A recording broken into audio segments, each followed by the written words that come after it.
2 घंटा समय बिताने के बाद जाने का टाइम आ गया।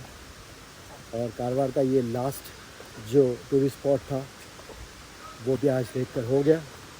ब्यूटीफुल था। टाइम जो मैंने यहाँ पर स्पेंड किया I will always remember for long long time. बहुत मस्त है। यहाँ पे एक चीज़ ऐसी हुई कि संदीप का जो शेड्स है वो खो गया, बिकॉज उसने वही पहन के जंप मारा पानी में, वो पानी में गिर गया।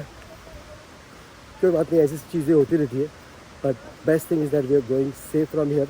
यहाँ पे आने का जो रास्ता है काफ़ी सेफ है, पानी भी अच्छा है, बस यहाँ पे आके गंदगी ना करना।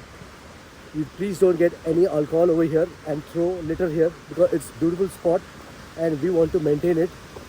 And through this video, people should see the view and can plan their trip here. It's really safe in here.